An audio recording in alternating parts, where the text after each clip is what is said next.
15वीं शताब्दी वो अहम समय था जब भविष्य को नया स्वरूप देने वाली शक्तियों का उदय हो रहा था।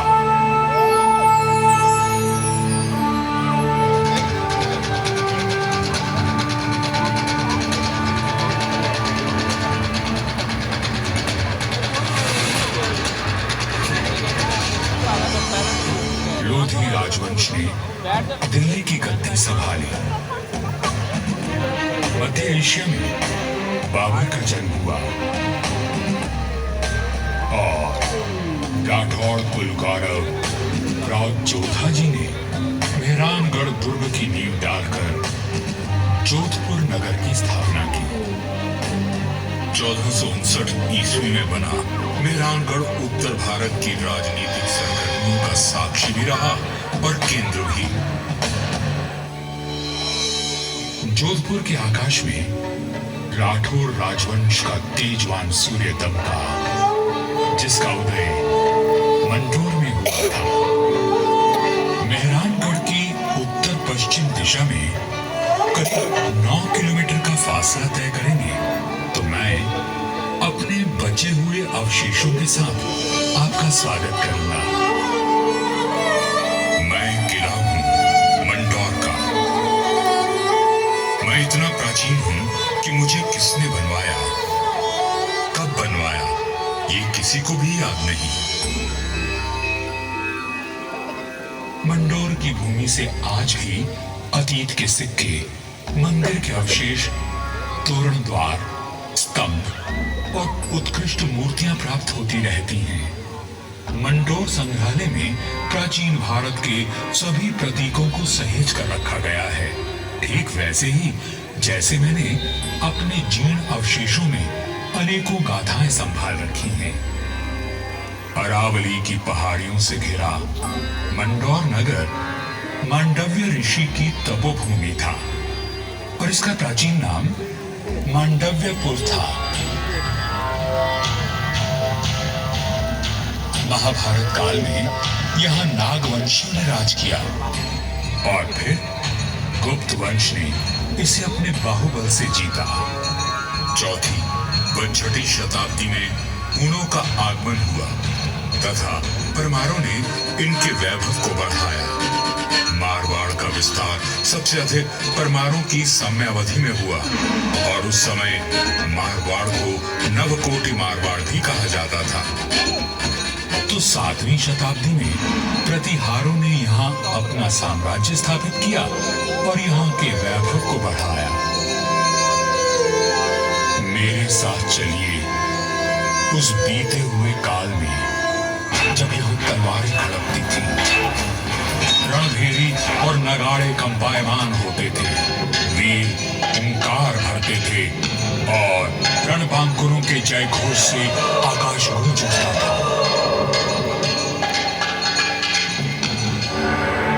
सन 1394 ईस्वी परिहारों की शक्ति अस्त हो रही थी। गुजरात के सूबेदार जफर खान ने दिल्ली की कमजोर सल्तनत के चलते मंडोर और नागौर को अपने कब्जे में ले लिया था। अब मेरी चार दीवारी में परिहार नहीं, तुर्क आ बसे थे। जफर खान का हाकिम ऐबक खान मंडोर दुर्ग का किलेदार था, जो आए दिन अपनी क्रूरता का प्रदर्शन करता रहता था। पीड़ित किसान मंडोर के इंदा परिहार के प्रधान वीर राव हेमा गहलोत के पास मदद के लिए पहुंचे। राव हेमा जी, ये तुर्क हमसे मनमाना लगान वसूल करते हैं।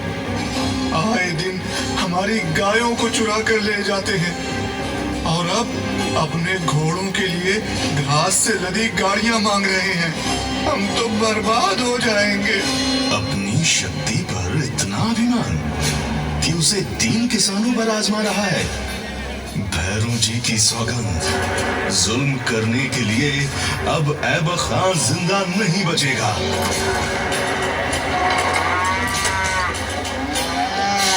शक्तिशाली शत्रु से लड़ने के लिए बल और बुद्धि से वार करने की योजना बनाई गई।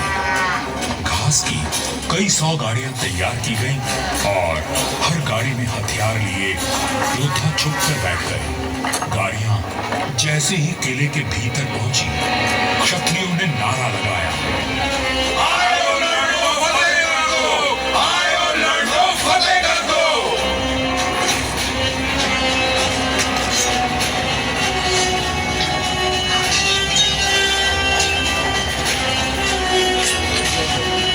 इस अचानक हुए प्रहार से तुर्कों को संभलने का अवसर भी न मिला।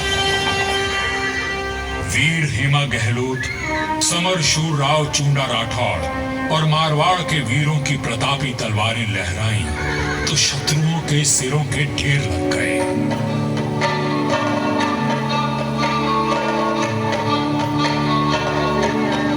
इसी जीत की याद में आज भी मंदौर में राव महोत्सव मनाया जाता है।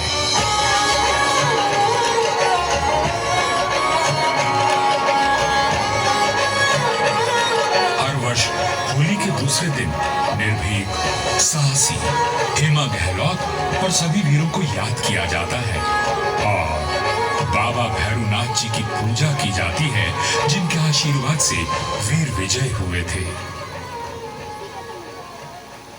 मंदौर विजय के बाद भी इंदा परिहार का मन अशांत था, क्योंकि ये नगर शत्रुओं से घिरा हुआ था। तब उन्होंने शक्तिशाली राठौड़ वंश को राज सौंपने का निश्चय किया। इंदा के मुखिया राय धवल ने अपनी पुत्री का विवाह राव चुंडा से करवाया और दहेज में मंदौर का दुर्ग दे दिया गया। राव हेमा गहलोत ने राव चुंडा का राज तिलक किया और भाटों में मंगल गान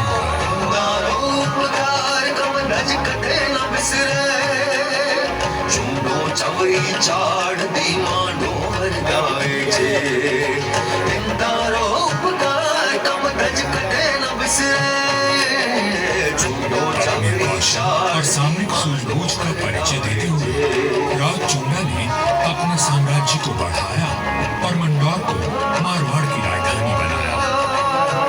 1423 में नागौर के युद्ध में राव चुंडा वीर गति को प्राप्त हुए और उनके पुत्र कान्हा के बाद राजदंड राव रणमल ने संभाला।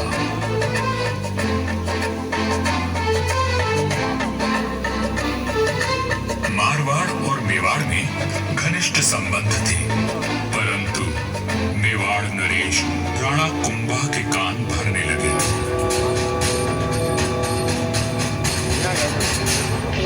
मुझे राव रणमल की नीयत ठीक नहीं लगती राणा। वो आपका राज हड़पना चाहता है। वह सिर्फ एक पक्ष को देखते हैं, दूसरे पक्ष से तो उनका कोई मोह नहीं। एक मधुर संबंध में संशय और अविश्वास का विष घोल दिया गया था। 1438 ईस्वी में राव रणमल अपने पुत्र जोधा के साथ चित्तौड़ के दुर्ग में था। रणमल को किसी षड्यंत्र का आभास हुआ और उसने बेटे जोधा को किले से बाहर भेज दिया। पिता की आज्ञा मान जोधा चित्तौड़गढ़ की तलहटी में पहुंचा। तभी एक डोम ने जोधा का ध्यान खींचा, जो एक दोहा गा रहा था।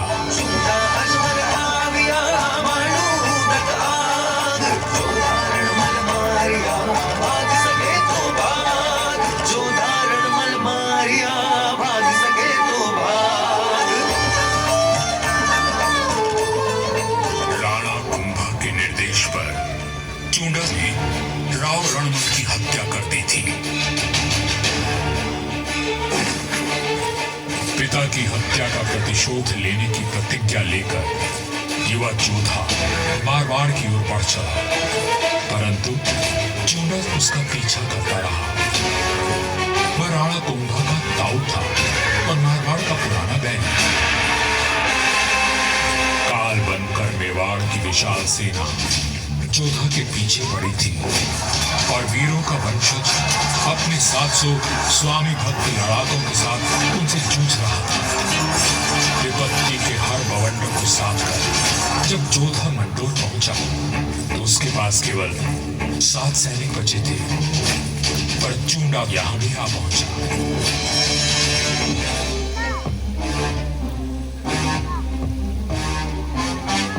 चूंडा बोला, मंडोर किले का कोना कोना छान मारो।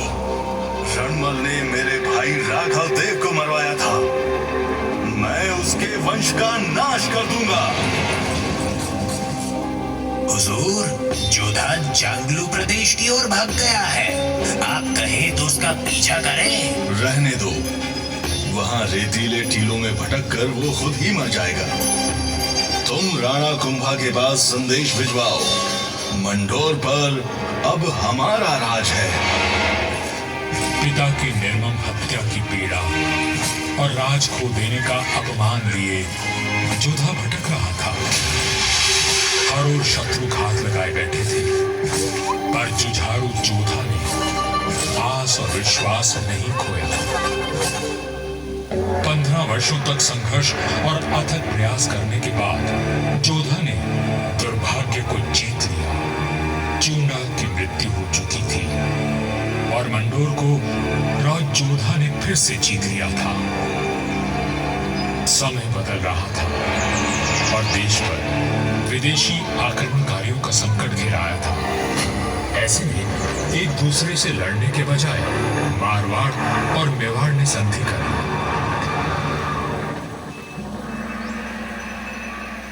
पर दूरदर्शी राव जोधा को कोई चिंता खाए जा रही थी और उस चिंता का कारण मैं यानी मंडोर का दुर्ग था। किस सोच में डूबे हैं राव जी? अपने आसपास देखो, क्या दिखता है? आकाश, जंगल, पहाड़ियां। ये पहाड़ियां ही मेरी चिंता है। कई 100 साल पहले ये काफी ऊंची थी और किले तक पहुंचना कठिन था, पर भारी वर्षा और धूल भरी आंधियों ने इनका कद घटा दिया है।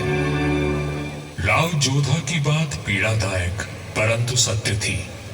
मैं भी अब बूढ़ा और कमजोर हो चला था, सो मेरा त्याग करके मेहरानगढ़ का निर्माण किया गया और ये सही फैसला था। भारत में जब मुगलों का आगमन हुआ तो राठौड़ राजवंश ने उनसे सीधी टक्कर ली और हार माने बिना संघर्ष करते रहे। इस सब में मेहरानगढ़ ने प्रमुख भूमिका निभाई। जोधपुर का इतिहास प्रेरणादायक वीर गाथाओं से भरा हुआ है। त्याग और देशभक्ति के कीर्तिमान स्थापित करके इतिहास में अमर हो जाने वाले वीरों ने जोधपुर का सर सदा ऊंचा रखा है।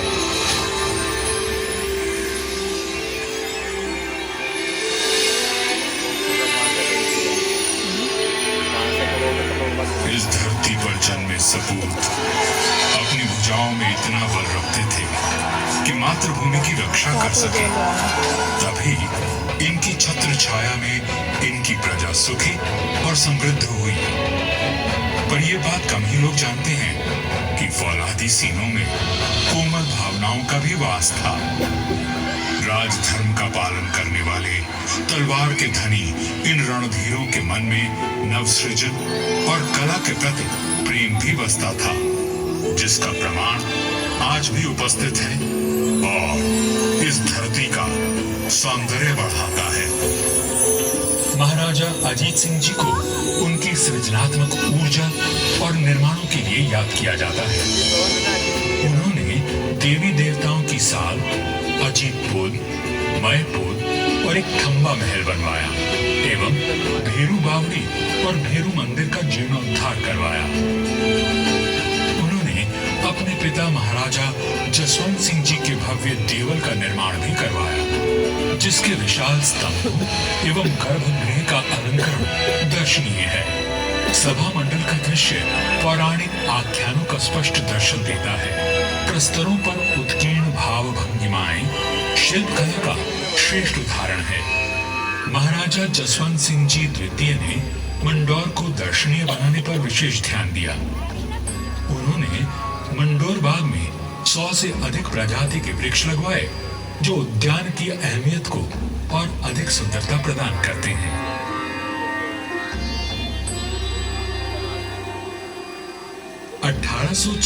ईस्वी में महाराजा सरदार सिंह जी ने मंडौर के बाग को और संवारा। महाराजा उम्मेद सिंह जी के समय 1923 और 1947 के बीच मंडोर उद्यान को आधुनिक रूप देने हेतु कई कार्य करवाए गए, जैसे नागादरी नहर का जीर्णोद्धार, देवलू व महलों के पास सुंदर बाग विकसित किए गए। इसके साथ ही 4 दीवारी व दोनों मुख्य द्वारों का निर्माण हुआ। मारवाड़ नरेश राव गंगा राठौर जी ने कहा था, नाम तो गीतड़ा या भीतड़ा सूर्य। युगों तक मनुष्य की ख्याति या तो साहित्य सृजन से अथवा बड़े बड़े निर्माण कार्यों से रहती है। राठौड़ राजवंश अपने पराक्रम और निर्माण के लिए अमर रहेगा। मंडौर में स्थित थड़ों एवं देवलों पर बनी अद्भुत मूर्तियां शिल्पकला की नायाब मिसाल है। मारवाड़ के सर्वाधिक शक्तिशाली नरेश राव मालदेव जी से लेकर महाराजा अजीत सिंह जी के देवल आज भी सुंदर नक्काशी एवं बेजोड़ वास्तुकला की छाप छोड़ते हैं।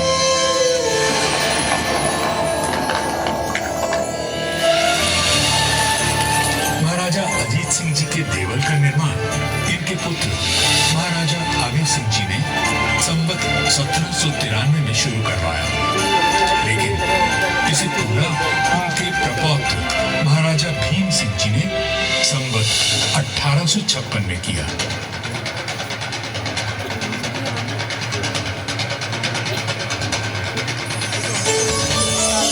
यह राजस्थान के समस्त देवलों में न केवल भव्यतम है, बल्कि अपनी कलात्मकता को सहेजे तत्कालीन शिल्पकला का विलक्षण उदाहरण है। 4 भव्य द्वारों एवं 4 सभा मंडपों से सज्जित यह देवल शैव धर्म की महत्ता को दर्शाता है।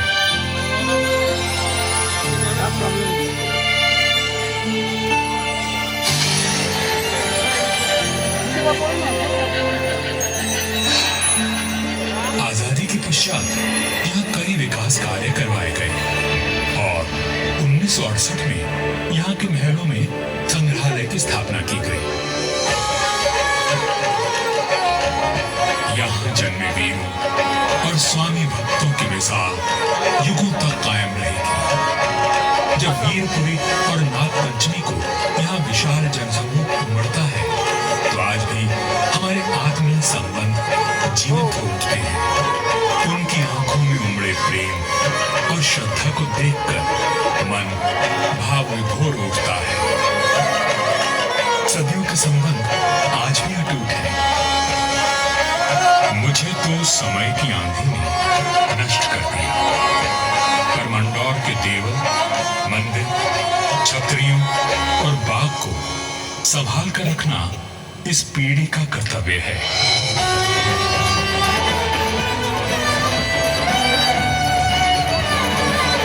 मंडौर दुर्ग है साक्षी, करता गौरव गान, कैसे कैसे वीर हुए जी, कैसी उनकी शान।